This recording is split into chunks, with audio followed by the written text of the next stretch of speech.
Прадеды Хадижи и Софии жили на Кавказе, в районе Приэльбрусья. Люди, попав в Кыргызстан во время депортации, не сразу поверили своим глазам. Казалось, что родина переехала вместе с ними. Горный район очень сильно напоминал родные кавказские села.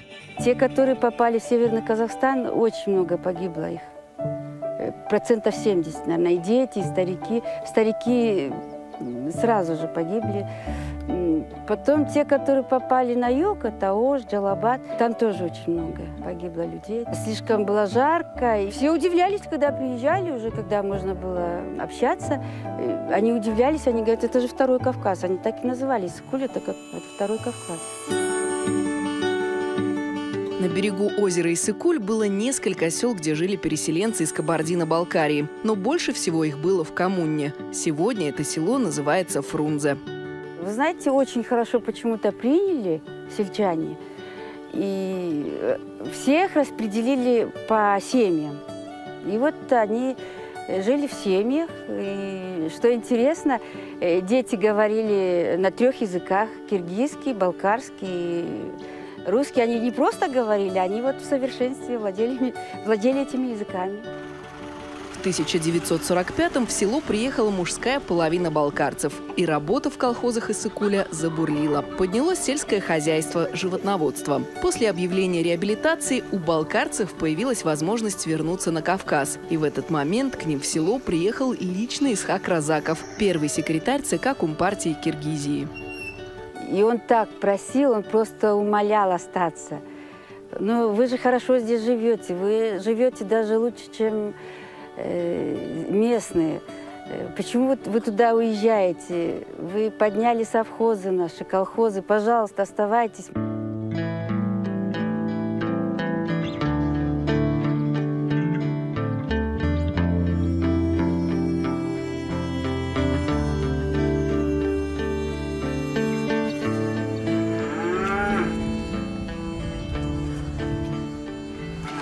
В Кыргызстане остались единицы. Сегодня в селе живет не больше 20 балкарских семей. Они по-прежнему занимаются сельским хозяйством. Здесь шутят. Найти дом балкарца несложно. С улицы видны огромные стога сена. Даже весной, когда все заготовки уже должны закончиться, у балкарцев запасов еще много.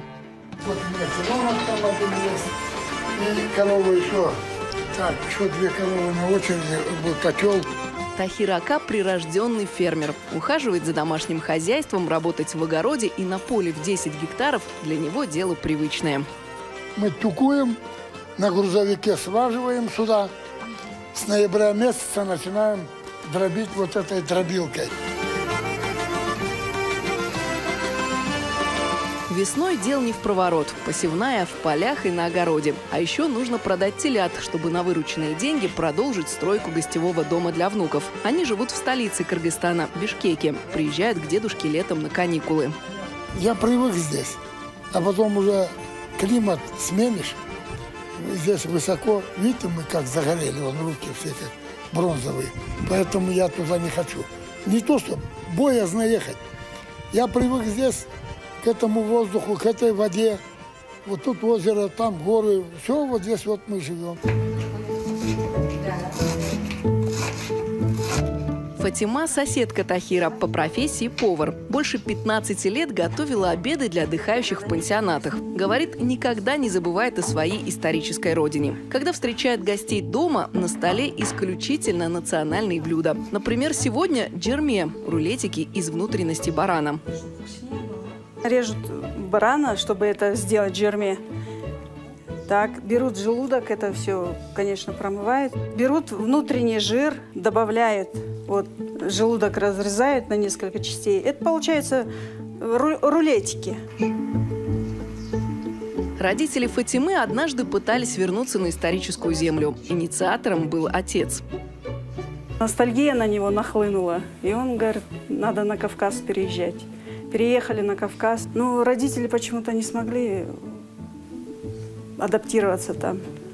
6 лет прожили и решили опять переехать, но уже в Бастыри, в Чолпан-Ату. Пока хозяйка готовит угощение, глава семьи в поле, а домашним хозяйством занимается сын Исмаил, ухаживает за пчелами. Нужно убрать трутни и подготовить улья к переезду. Как только потеплеет, пчелиные семьи отправят на цветущие луга в горы на все лето. Папа в 12 лет занимается. Он начал 2 ульников. Ему подарили друзья. Ему понравилось, он начал радоваться, и я вместе с ним.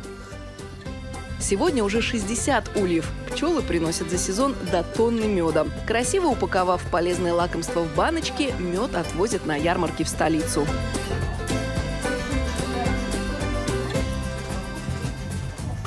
Берем тесто, делим его. Смотрим на клубки, какого они размера, и делим такое тесто.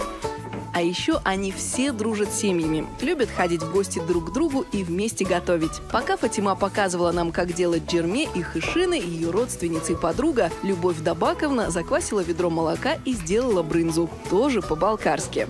Вот здесь сучут, это желудок. Содержится очень много пепсина, а пепсин помогает свертыванию молока. Да. Достаточно стакана крепкой закваски, чтобы молоко начало сворачиваться. Больше ничего не добавляют. 20 минут и сливки сворачиваются, сыворотку сливают. Творожная масса уже готова к употреблению. Можно подсолить и поставить под пресс, чтобы придать форму сыру, но это по желанию.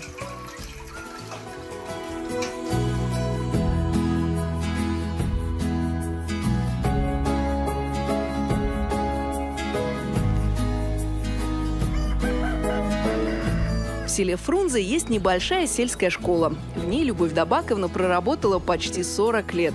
Пока училась в пединституте на факультете русского языка и литературы, ее позвали в школу пионер-вожатой. В это время срочно потребовался учитель по химии. И так как школьные знания были еще свежи в памяти студентки, она согласилась попробовать.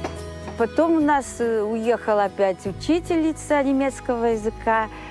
И мне тоже дали уроки немецкого языка. Ну, как могла, так и учила, преподавала. На Олимпиаде занимали первые места. В Бишкек наши детишки ездили, получали там тоже места. Выйдя на пенсию, Любовь стала заниматься творчеством. Вспомнила национальное балкарское ремесло, которое помогало ее маме и бабушкам зарабатывать в безденежные времена. Взяла пряжу и начала вязать шапки, платки, шарфы, свитера и носки. Когда они начинали вязать, просто тотальный дефицит был всего. Нам заказывали, мы вязали.